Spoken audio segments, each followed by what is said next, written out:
और क्यों परेशान होते हो भाई?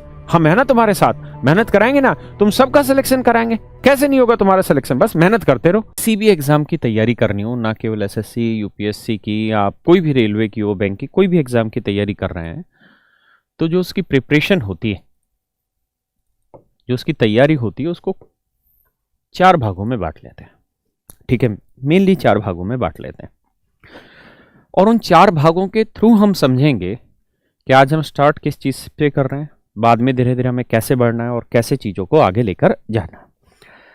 आप अपनी सहूलियत के हिसाब से अपनी बातों को, अपनी चीजों को चुनिए।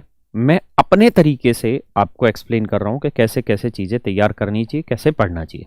तो सबसे पहला तरीका है कि आप बेसिक चीजों को जान लें, उनके कॉन्सेप्ट को जान लें, मतलब एक एक बात को तरीके से समझ लें। जब तक हम किसी चीज को समझेंगे नहीं, उस पे हम रेस्पॉन्ड नहीं कर पाएंगे, जब तक हम उस पे ज्ञान के स्तर पर अपनी पहुंच ना बना लें। तो बड़ा जरूरी है हमारे लिए, आप सबके लिए, कि कोई भी चीज हम पढ़ने लग रहे हैं, जैसे अगर हम प्रॉफिट एंड लॉस पढ़ने जा रहे हैं, तो प्रॉफिट एंड लॉस के सारे बेसिक्स हम जान लें, सारे कॉन्सेप्ट हम जान लें, तभी हम उसके बारे में आगे कुछ कर पाएंगे।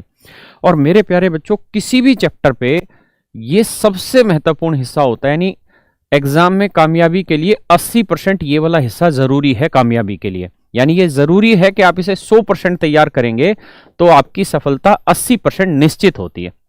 ठीक है जी, यानी इस कॉन्सेप्ट वाले पार्ट को आप 100% तैयार करें। जो क्लास में पढ़ाया जा रहा है उतनी बातों को तैयार करेंगे तो 80% आपकी सफलता निश्चित हो जाती है यहां से, कि आप सफल होंगे ही होंगे। मेरे प्यारे बच्चों, ये जो पोर्शन होता है ये थोड़ा सा टाइम टेकन होता है, टाइम टेकन प्रोसेस रहता है। बहुत ज्यादा नहीं, बहुत कम ही प्रैक्टिस की डिमांड करता है, लेकिन करता है कि कॉन्सेप्ट की आप प्रैक्टिस कर लें। यानी टाइम टेकन ज्यादा होता है, लेकिन प्रैक्टिस की डिमांड रहती है कि आप कम करें लेकिन कर लें प्रैक्टिस। जो चीजें क्लास में आपको सिखाई जा रही हैं आप उसको घर पे पढ़ लें। दूसरा जो पार्ट आता है मेरे बच्चों, वो आता है क्या, कि हम कॉन्सेप्चुअली अप्रोच कैसे करें क्वेश्चन पे।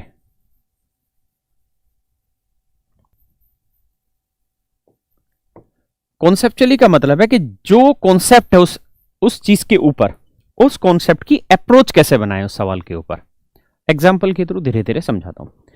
तीसरा जो पार्ट आता है वो आता है मेरे बच्चे क्या, देखिए कुछ टॉपिक ऐसे रहते हैं, कुछ टॉपिक ऐसे रहते हैं जिनमें लैंग्वेज बहुत बड़ी बड़ी आती है। खासकर अरिथमेटिक में कार्रवाई रहती है, जहां पे लैंग्वेज आपको मिल जाएगी 6-6 पेज, 6-6 लाइनों की, और क्वेश्चन को सोल्व करने का टाइम मिलेगा 20 सेकंड, 25 सेकंड। तो सच्चाई ये है कि उस 20 से 25 सेकंड में उस लैंग्वेज को समझना, उस लैंग्वेज को समझना अपने आप में बड़ी चीज होती है। क्योंकि अगर भाषा के स्तर पर आप उस चीज को समझ गए, फिर उस सवाल में ऐसा कुछ है ही नहीं जो आप नहीं कर पाए।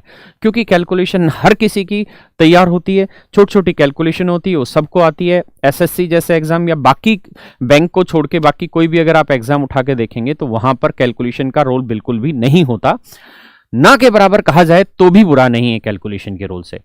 तो मेरी बात, इस बात को ध्यान से समझिए कि जरूरी ये है कि जो आप पढ़ने जा रहे हैं उसकी कॉन्सेप्ट आपके बहुत बढ़िया से तैयार हो, फिर आप कॉन्सेप्चुअल अप्रोच तैयार करें।